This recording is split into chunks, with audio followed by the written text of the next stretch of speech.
Running is one of the most accessible sports and forms of exercise. You just need to lace up your shoes, step out your front door, and go. This is a double-edged sword, since many people end up injured.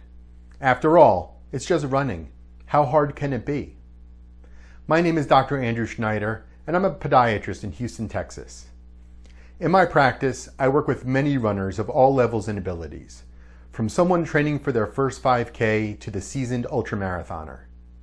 In today's video, I'll discuss 3 important elements to consider to prevent running injuries. Before I get into it, please like, share, and subscribe to this video. Also, I wrote a book about running injuries, how to prevent them, and how to treat them. You can get it for free at www.runninginjurybook.com.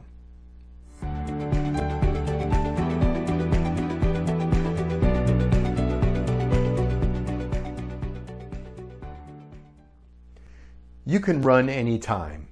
You can wake up for an early run. Some people will go for a run during their lunch break.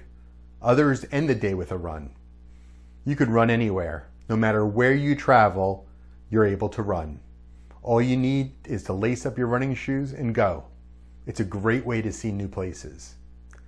A few years ago, I was traveling to Philadelphia, Mississippi, where I was speaking at a medical conference. After I gave my talks, I wanted to go for a run. At the time, I was training for my first half marathon.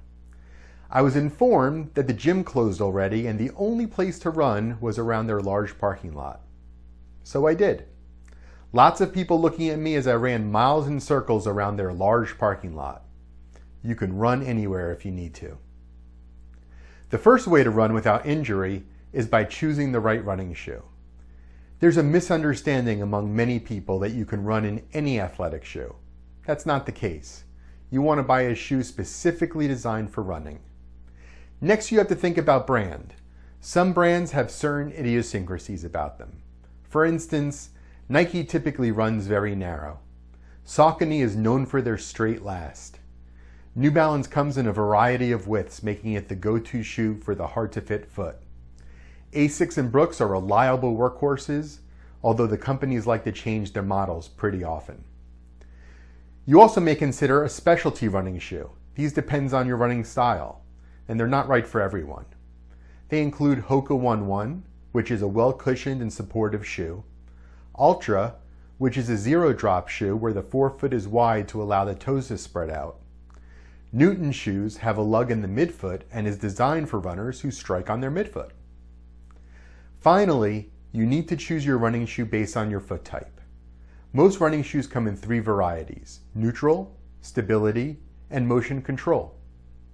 If you have a stable foot, you want to be in a stability running shoe. These shoes are designed to support a foot that is mechanically efficient. If you have a flat foot, you need to have more control over your mechanics. For those people, I recommend the motion control shoe.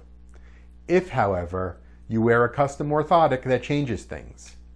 The orthotic makes your foot work in a more efficient way. So with an orthotic, you should go into a stability shoe. If you have a high-arched foot, you need a shoe that offers more shock absorption.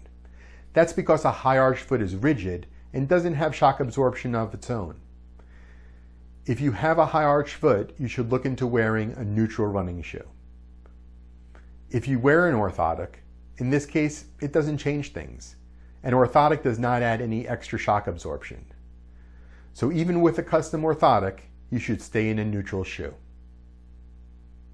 The second consideration to prevent running injuries is running mechanics. This is the age-old question of which is right, running with or without a heel strike. Here's the answer. Both are correct. Listen to your body.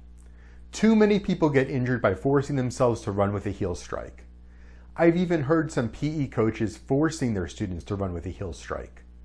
Forcing a heel strike can cause shin splints, Achilles tendon pain, and heel pain. It is perfectly acceptable to run without a heel strike. In these cases, you would land on your midfoot. There's a lot to be said for running with a midfoot strike. For one, your foot is on the ground for a much shorter period of time. This helps you not get tired as quickly. People with a high arch foot are naturally designed to run this way. That said, anyone can do it. If you're used to running with a heel strike and want to try running with a midfoot strike, it'll take some thought and effort. For instance, you'll need to shorten your stride and bend your knees slightly when you strike. You're going to start off slower, but that will pick up. If you've only ever run with a heel strike, give a midfoot strike a try, then pick which one is better for you. The third consideration to prevent running injuries is the surface you're running on. Not all running surfaces are created equal. That's because of something called the ground reactive force. That's the force that comes up into your foot from the ground. As I'm sure you can guess, a harder surface, like concrete, has a greater ground reactive force than, let's say, a rubberized track. As you train, be mindful of what surface you're running on. Running on a hard surface can not just affect your feet, but also your knees, hips, and back. You also want to ensure that you're running on a level surface. Here in Houston, all of our streets are banked for drainage. So if you run on the side of the road, you're going to be running on different levels. It's as if one leg is longer than the other. That will put you at risk for injury. A common question I get asked is if a treadmill is a good running surface. As far as shock absorption goes, it's very good. It's not without its problems, however. For one, most people set a speed for the treadmill and don't alter it, even when they're getting tired. Now, if you're running on the roads and you get tired, you slow down. On the treadmill, you fight to keep up with the treadmill. That puts you at risk for injury. Something to try is to slow the treadmill down very slightly as you run. The other thing with the treadmill is the incline. It's fine to use the incline, but modify it as you run. After all, there's no infinite 45-degree hills. At some point, you need to flatten out. In next week's video, we'll discuss the use of insoles and orthotics while running.